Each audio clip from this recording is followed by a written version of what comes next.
Welcome to this episode of the Biology of Trauma podcast. I'm your host, Dr. Aimie. Our focus in this episode is on Olympian level of performance. In a world that gives us the message that we need to manage our stress. Actually, that may not be what we want to do. We are going to look at our stress physiology through the lens of high performance. Because let's face it, trauma work and personal development is like Olympian level of high performance for some of us. It's hard, it's long, and we want to know how to use our stress response to help us accomplish the changes we want in our life. I invited a special guest for this episode, an Olympian medalist and biology of trauma professional, Louise Tjernqvist. She is a former Olympic swimmer and medalist for Sweden and a functional medicine coach. When she came into the biology of trauma training, she learned about the freeze and trauma response, and it just clicked for her. It made so much sense based on her experience. She's experienced the highs of an Olympic success and the lows of physical burnout. She's also married to an Olympic hockey gold medalist and now working with other performance athletes. Louise brings a trauma-informed perspective on the stress physiology, the rhythms of recovery, and the freeze response for high performance. In this episode, we'll answer the question, how can we effectively harness our stress response and work with our freeze response to achieve sustained, high, and healthy performance? In the show notes, I will have a link to 2 helpful guides. I want to point out one of them now because you may find that helpful as you listen to this or watch this episode. It's the Essential Sequence Guide. And if you want to understand more of the science behind this talk, the steps of the body's trauma response, illustrating the difference between stress and trauma physiology, that is the guide for you. In this episode, you will learn the 2 important measures of performance, activation physiology and recovery capacity, the importance of mastering both stress activation and rest, the role of routines and biological rhythms in optimizing performance, overcoming guilt and the discomfort associated with taking time to rest, how the messages behind physical health symptoms like shingles or adrenal fatigue are not messages of just stress, and what those messages are. What relationship you want to have with your freeze response for optimal performance, and finally, techniques to increase your ability to handle high stress situations without compromising your well-being. Let's get started. First, I'd love to have you share with us your experience and now perspective working with many other athletes. Do you guys only run on stress response, or do you also have a freeze response? No. There's a lot of freeze response. Oh my goodness. Are you kidding me? There's a lot of freeze response. And I think that one part of me actually think that in order to be an Olympian, you almost have to dip your toe. Because it's always the balance, right? How much can I push and how much can I recover? It's always a fight against the clock, right? So, of course, I think there's always a freeze response. Always. So then how does an Olympian athlete find that? I don't know if balance is the right word. I'm struggling for words here. How do they find that balance between using my stress in order to perform well and at my best and get a bronze medal? My goodness, Louise. And then managing this freeze in the background that it almost sounds like you're saying it's necessary in order to perform well to have your toe dipped into the freeze. How does that balance work? Well, I think that, first of all, you're not alone. You have a team. And hopefully, I wish there were more trauma-informed people around athletes. And I think that's one of the things that have been kind of surfacing lately with the mental health around athletes, especially. But I think that as an Olympian, you become almost like an expert on the stress response, because otherwise you wouldn't perform at an Olympic level. So when I was kind of going through this morning, it was beautiful because I really had a deep conversation with my husband, who actually, I only have a bronze. He has a gold. from the Olympics. Yeah. So, but it was just a dynamic conversation. Can we just pause right there? Only a bronze, Louise? Really? Yeah. No, Really? It was You were in a room of people who would never even come close to getting a bronze. So just know your audience. And we think a bronze is a superpower of yours. We are super excited about that. I know it's a little internal family joke. So yeah. But he's a team sporter. He comes from ice hockey. I'm an individual swimmer. Even though I did the relay, it's not so much teamwork, So that's quite different. I think that if we think about the stress response, being in a team might feel safer sometimes than being by yourself. But I think, as I was thinking about the stress response, we use it and master it. That's how you get progress. You stress out your body, you tear it down through practice and training and hours, and you need the balance with the cortisol, right, to recover. And if you don't recover enough, the body will shut down. You like that's both mentally, spiritually, and physically. That's kind of what we do before a big race. We have training periods. Before the biggest events, we taper.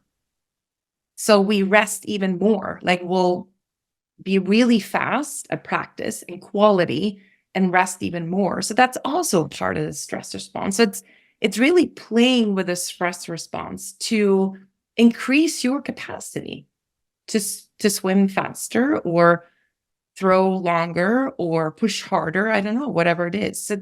We're back to the capacity again. That's it, right? We're back to capacity. And how do we build capacity? And what I'm hearing you say is it's really still following the same principles, because the human body operates on principles, and the principles of building your capacity for physical performance is going to be the same principles as building our capacity for our trauma work. Mm-hmm. And so a person who's wanting to do Olympian level trauma work is going to need to master their stress response, which includes mastering their recovery in between these periods of time where they're doing the stressful work. Yeah, absolutely. My husband works more with the mental capacity side of it, and I do more of the biochemical. And we totally agree on that when it comes to the freeze response and when it comes to overdoing things, when the athletes are not like quote unquote getting out what they put in, so to speak, it's rarely about the sport. Rarely. It's almost all the time about the whole person, the whole athlete. I think at my talk, maybe like 4 to 5 hours a day in a pool and maybe gym with us, so like 6 hours.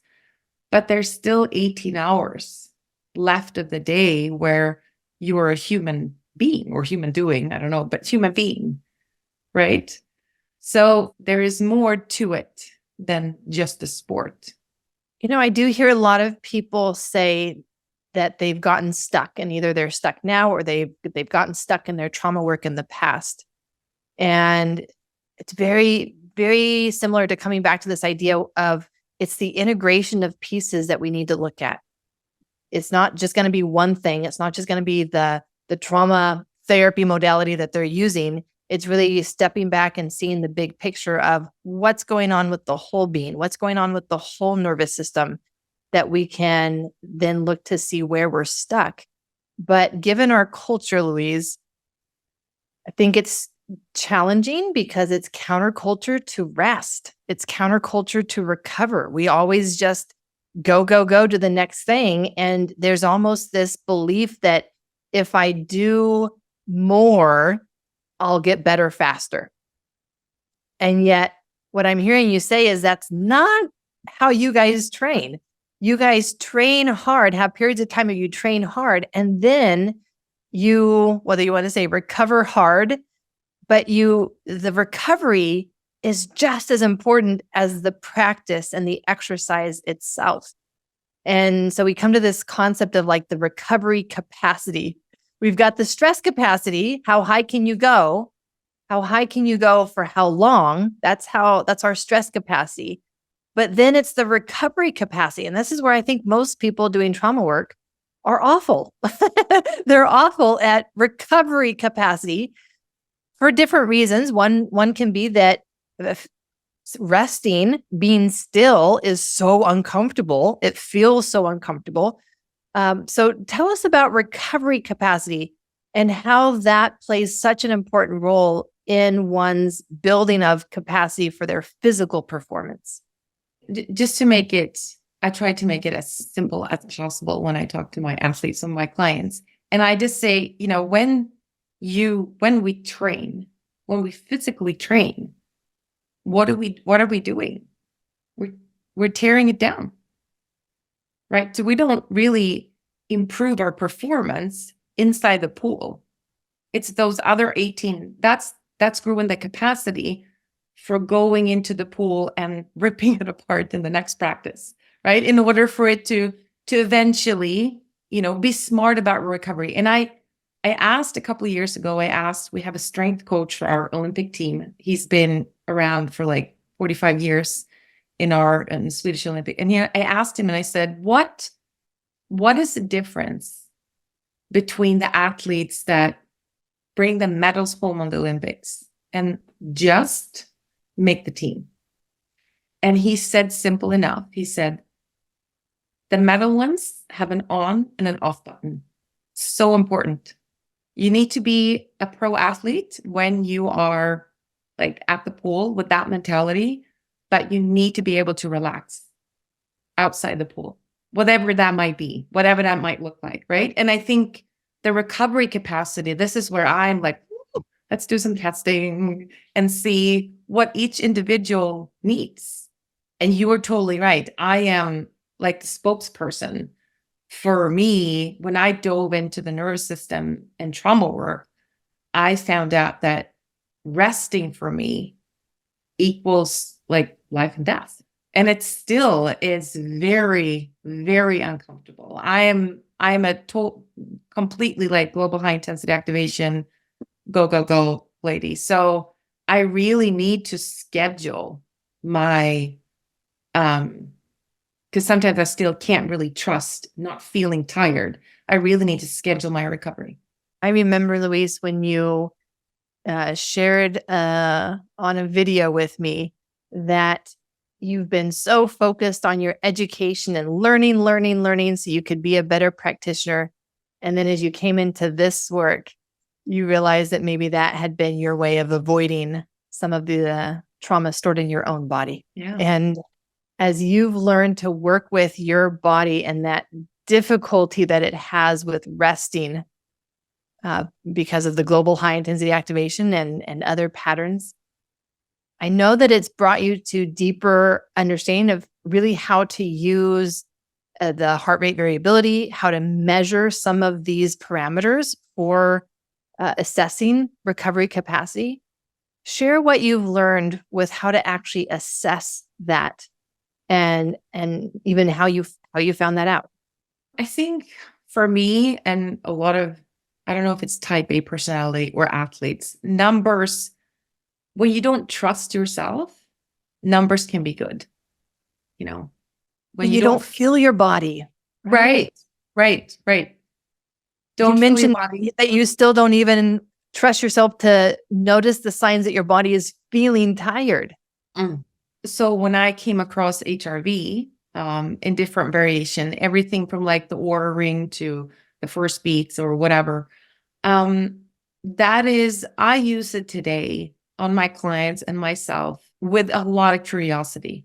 There's you need the right mindset behind it because numbers are great, but they can also backfire, especially with athletes, So I had this beautiful example of, I was working with a cross-country skier in Norway, and his mom and I are friends, and she said, he needs to rest more. He needs to be on the couch. He needs to lay down and rest. And he said to me, I just want to go fishing. I just want to go fishing. Seriously, I just want to go fishing. And I said to him, why don't we show mom that you will recover probably better fishing? So we put the heart rate monitor on him. And he was right. We were right. And it was interesting because on him, his most stressful periods of his day was in school. He was more stressed out in school than practicing those hard hours. I like the measure because then you can optimize, all of the protocols that we got from you from like better REM sleep or deep sleep and all of that. It's nice to see, and it can really target the individual and meeting each individual system where it's at. And I love kind of really getting that vision for this kid that we only have so much capacity for stress. And going back to the idea that we kind of look in at this module, at this course, which is that we want to be saving our stress response for what really matters in life. And so many people spend their day giving a little bit of stress to this, giving a little bit of stress to that, giving a little bit of stress to this. And so then when the big thing comes, whether we want to call that, maybe they're doing a trauma therapy or something else, their cup is not in a state of readiness. And they have decreased capacity for stress because they've been stressed out with these other smaller things throughout the day, but that build up. And so being able to actually measure those and realize, oh, wait a second, I'm spending my money, I'm spending my stress money in places where I don't actually want to be spending that money. I want to save all my money so that then when I go to practice my skiing, I can put all my money there. When I go to the pool, I'm investing all my money in there. When I go to work, when I go to whatever it is that we want to do, that Olympian trauma work, if I don't have much money left because I've spent it with all these other smaller things throughout the day, our capacity to grow our capacity is less because we're investing less. We don't have as much stress capacity available for that. And you mentioned the circadian rhythm. So I'm curious, how do you bring that into your work for improving their physical performance and their stress capacity? Well, I think it was you that really put the lid on that. The not that there's anything bad. I'm fascinated about nature and the body, but still the adrenaline, right? The cortisol's got a bad rap, but it's actually the adrenaline is making the shitstorm here, and cortisol is just sweeping it up. So for me, I look at, just because from my own journey, for me, circadian rhythm is all about being in sync with nature. And, I love the kind of analogy that the eyes that we have it's actually not just to look at things, it's actually a clock. So the body can't tell time unless you're out in nature. And it can be just opening a window. It'd be nice if you're barefoot and get the electrons from Earth, but whatever you have. So restoring mental health with light, watching the sunrise, if that's anything that you can do.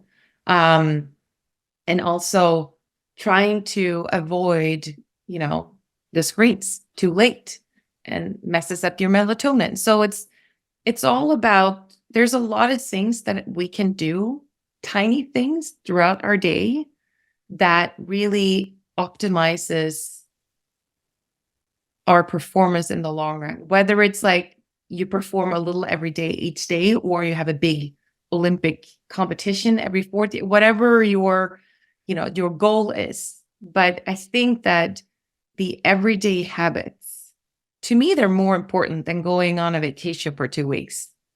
That doesn't really do my system. It's nice, but still I can't relax anyway. I go for hikes and stuff. But so what we do each day, what we can find in terms of recovery each day, anything, if it's, for me, for example, with me having high adrenaline or being a little bit too sympathetic, the recommendations of having more fiber, having a fiber drink like once or twice a day, really helps my system calm down to utilize the stress hormones. Naps was something that you brought into my world, which I thought was a little bit ridiculous. That was just for grandmas, I thought, but oh my God, if it's only 5 minutes or, 10 minutes, or if you can do half an hour. So there's really these magic little pearls that in the long run, I always say, like, you don't get to the Olympics by training a day or two. It's a lifetime, right? So those little things that we do throughout the day can really savor and build that battery of capacity. Then getting to the Olympics, winning a medal, I mean, we're talking about fractions of seconds. We're talking about an edge that if you are misaligned with your rhythms, you're gonna just not have that edge. That we're talking about fractions of seconds between being in the Olympics and winning a medal in the Olympics. Yeah, I think we actually beat Germany with like 100 of a second or something. It was tiny, tiny. But what's really interesting too was I actually missed the 92 Olympics when I was 16 by 400 of a second. So it was like to my advantage and disadvantage. And it was interesting because through your work, I'm like, doing this check mark in my history book. I'm like, oh, okay, that makes sense because that happened. And I remember trying to qualify for the Barcelona Olympics in 92. And I missed out by 400ths of a second and didn't make the team. And I thought that I'll just try to stay positive, right? Like, I'm only 16, at least I was close, I did that whole thing. And my body is like, I do not think so. And that was the first time in my life I got, is it called in English shingles with the virus? Yeah. Yep. Mm-hmm. Yeah.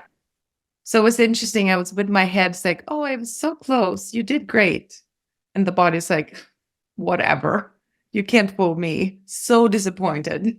That is really interesting. And I am curious if there's been any other experiences that you've had of that, or in the people that you work with, where their body is giving them that message that, hey, to hell with your mindset. I'm experiencing something. You're not listening to me. And this is how it's going to express as a result. I think that the shingles was, wow, what a powerful expression of grief from the body. Yeah. Any other experiences like that you remember having, or in the people that you've worked with, that really show, wow, sometimes even the disconnect between the mind and the body in an Olympian athlete? I think that, every other person, Olympic or not, when they're still fighting their race response, it's the same thing. I always say to my clients that the minute you befriend your race response, that's when healing can happen. We are, oh my God, do we push? And I think I don't even use the word trauma when I work with athletes. I talk about overwhelm, and we can all relate to being overwhelmed, not even getting out of bed because we're so tired. I think you put the hammer on the nail when you said that. I think that's the most difficult thing for athletes is the rest. Well, let's put it this way. Obviously, I've been 25 years married to a hockey player who's played in the NHL. And that's a whole different field for you, Dr. Aimie, to go into. Concussions among athletes. Oh my God. I get like, ooh, even in I have a 13-year-old and a 17-year-old son, on their level, when they get concussions, the parents like, oh, just give him a couple of, a day or two, and then out on the ice. And I'm like, oh, no, we need to deal with this. And they start getting headaches and can't focus in school. And so my husband has had severe concussions. And it's been an interesting journey to follow that, because they are not trauma informed. The people around serious injuries like that. All right, Louise. So I hear you loud and clear. Olympian athletes, you push yourselves, you learn how to really align yourselves with rest, recovery, rhythms. And there's this aspect of overwhelm. And you guys deal with that emotionally, physically, mentally. You guys are on that edge of stress and overwhelm all the time. And the adrenaline, I think, helps keep you out of the freeze response, which is why it becomes a much more comfortable place to be than to feel the exhaustion and to feel that tiredness. And so how do you see it being possible for an Olympian athlete or an Olympian trauma person to actually connect with their body and to actually have this mind-body connection while they're engaging in such a high performance stress environment? Is that possible? Or for that period of their life, do they need to stay disconnected? Do they need to have that functional freeze that they continue to ignore because opening it up might just do that? It might just open it up and compromise the performance that they're trying to accomplish. I think that if you want to get, if you want to really reach your physical capacity, if you want to perform at the level where you're capable of, I think it's hard to be in the trauma response. That is the overwhelm. I think you might have to dip your toe there in practice a couple of times, but you need to be able to go back. And whatever is, for me, I was, for example, I broke records in practice. But then when it comes to the main events and races, I put too much pressure on myself. So that was another layer of stress. So I couldn't get out what I put in.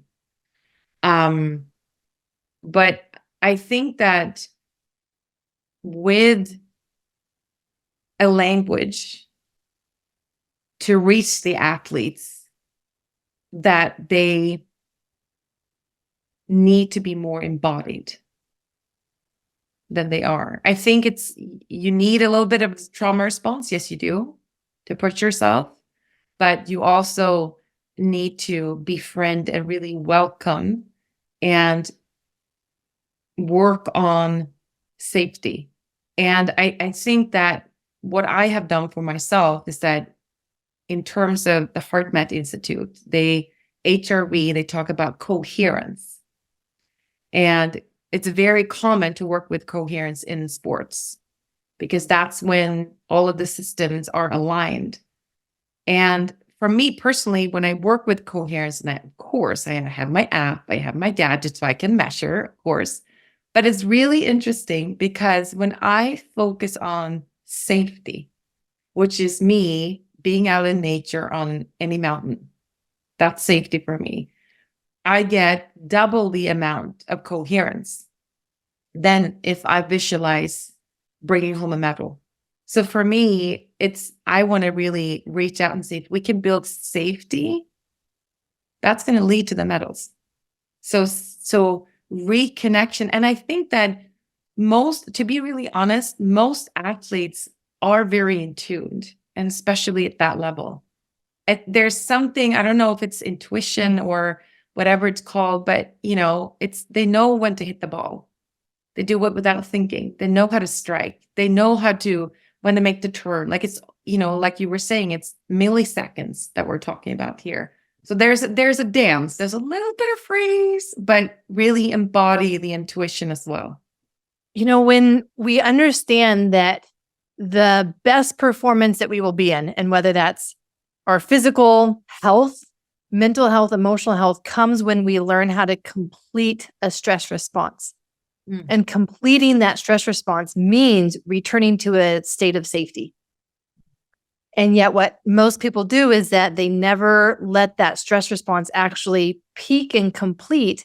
They just kind of stay in this chronic stress state, trying to manage it, but not then able to complete it. And so I imagine that this might be the same for many Olympian athletes, where even when they go to rest and recover, they're still thinking about, but this person over there is still probably working out. This person out there maybe put in more hours of practice than me today. I'm getting behind by resting. And then there's that danger. So you never actually reach a state of true safety, even when you're supposed to be resting. And as you're saying, that's not real rest. You've got to be able to get your body into that level of coherence where down on the cellular level, there is that relaxation so that the cells can re-nourish themselves, refuel, reset. And then when you show up to the next practice, or if it is the event itself, you're going to be able to get out much more of the practice that you've put in. It's when we're showing up and we haven't had that full return to safety in between these periods of stress. And so as I look at what could make the biggest difference for people, and whether we're talking now about an Olympian athlete or me, I really do think so much of my life has dramatically changed when I learned how to complete my stress responses and not just have this fake relaxation of, well, I'm resting. Well, yeah, you're resting. You're binging on movies. That's not exactly coherency and that state of refueling yourself. Or, yeah, you're resting, but you're stressing while you're resting. That's not really resting. That's not the rest and recovery that actually allows us to complete a stress response and show up the next day in that state of readiness that an Olympian athlete needs to do. Am I understanding correctly what you're saying, Louise? Well, I learned from you, so but no. And I think it's what's really important is we need, as practitioners, to meet the people where they're at. I always joke and I say, I would never tell one of my athletes to buy a pair of Lululemon pants and sit down in lotus position, because that will give them a freaking panic attack. That's not going to work for most of them. So for them, maybe, going to the gym, but hitting the sauna. That is one session. Or not a running. walking meditation. No, exactly. They need to move. Yeah. For me, I love my Qigong. Like that is what works for me. So we always gotta meet them where they're at, because otherwise there is for me too, like there can be shame. And we don't want to do that. Like, people have always said to me, it's like, oh, for God's sake, can you just relax? But if that's not relaxation, and you don't, like I was telling you with the leadership of the 21-day journey, it's not until, if you never felt safe and you've never trusted before, you're looking for something that you don't know what you're looking for until the body tells you, like, okay, this is it. This is safety. Interesting. I want a little bit more of this. A good point, Louise. You don't even know what you're looking for. And that's why a lot of people get lost and they look for a really long time. So as we wrap up, what would be one principle from Olympian performance that you would want those who are doing Olympic trauma work to apply to their process? I think what is the most important, if I can say two things, that would be nice. I would say meeting the system where it's at, and also befriending. And with that, behind that word is like, if the willpower, the pushing, doing more, if it hasn't worked for the last decades, it is not going to work. It's a whole different concept for people that are high achievers to start resting. Like, are you serious? Is it that simple? Very uncomfortable. So meeting the system where it's at, and then respecting the befriending. And for all of those listening, this is how you can always detect an undermethylator. You give them instructions to give you one thing, and they come back with two. Thank you for that. Thank you for that. And of course, the other sign that is just kind of screaming at us is just how motivated you are, Louise. Just how driven you are, and even when you're on vacation, what you love to do is go hiking. So I think that your undermethylator traits have given you wonderful experiences in life. And now you've been doing the other side of that undermethylator has a really hard time with that rest and relaxation and recovery and valuing it as much as the movement and the accomplishments. Well, thank you, Louise. Thank you. Thank you, everybody, for listening. Thank you for tuning into this episode of the Biology of Trauma podcast. I love sharing the science of stress and the insights that stress is not bad, that it is there to help us accomplish something big and important in our life. It's when the body experiences a trauma response that it changes the whole thing. As Louise mentioned, she doesn't use the terminology trauma for her clients, but instead overwhelm. That has been very helpful for me as well to know where my body and nervous system are throughout the day. I ask myself, am I stressed or am I overwhelmed? Because the answer determines my next best step. What my stress response needs is very different than what my trauma response needs. I know this is different than what we have been taught about stress, and you may not be familiar with the science and steps of the body's trauma response. I have put together a guide called the Essential Sequence. It walks you through the science. It shows you the difference between stress, trauma, those states of our nervous system, and walks you through what your body needs in each of those states. I call that the Essential Sequence, the 3 steps, and in what order to safely address the stored trauma in our body and that freeze response. If you find yourself in overwhelm at times or resonated with what was said about the freeze response in this episode and want to know more, I put together a guide on things to do to support my body in a freeze state. This is the guide for the chronic freeze response, and I've just laid out some simple, clear, actionable steps that you can take to support your body and give it what it needs to not get stuck there.